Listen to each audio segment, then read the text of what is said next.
When you really stop and think about it, the whole journey that we are on through Lent is called a journey of change.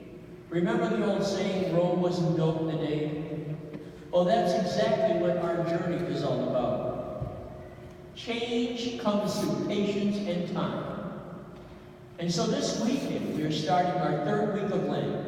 And as Father Andrew said last week, it's not as important to give up something special as it is to do something special. In other words, to go that extra mile. In our first reading today from the book of Exodus, we hear for the very first time those beautiful words spoken by Moses. Here I am, Lord. Moses was about to be given a very special assignment.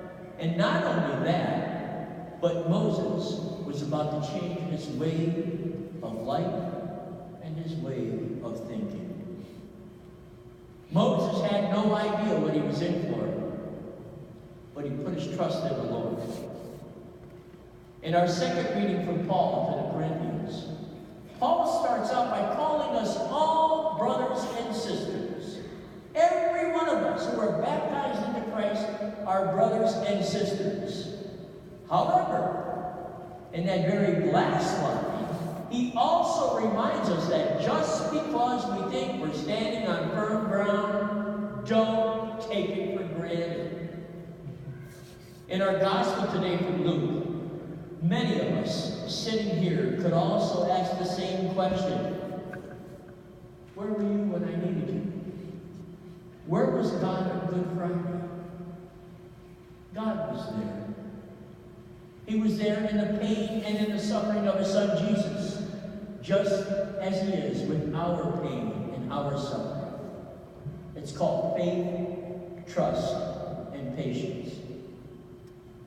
Almost every day of our lives, we are confronted, some more so than others, by a tragedy. And all you have to do is watch the news or read the paper. Tragedies, no matter how big or small, are almost impossible for us to comprehend. And if these things can happen to other people, it's not inconceivable that they can also happen to us. Time and time again, when a tragedy happens, I'm sure that most of us sitting here today will ask the questions. Why do they happen? What do they mean? And where do they belong in our framework of our religious faith? The people in today's gospel reading may have asked the same question to Jesus after they witnessed the events in the temple. Maybe they were trying to provoke him into anger, hoping that Jesus would rise up and lead a revolt against the Romans. Or maybe they were just trying to get Jesus to say something bad so that they could run off and tell the authorities and get him in trouble. Or maybe, just maybe, they were just like us, simply puzzled by the tragedy and trying to make some sense of it. Whatever their intention was, Jesus didn't react the way that they expected. In fact, he deepened the mystery by taking away one explanation that they had. In other words, if your life was going good, God was pleased with you. If your life was falling apart, God was angry with you. Jesus met that idea head on, and he rejected each and every one of them. Unless you repent, you will likewise suffer. Let's be honest. If God gave out suffering according to our sins, I might be wrong, and I don't think any of us would be standing on solid ground. The truth is, we're all sinners, and that is what Jesus was trying to tell the people. And he offers the unsettling word to each and every one of us who judge others by their sins. Remember that. Who judge others by their sins. The fig tree in today's gospel was given a chance to produce fruit.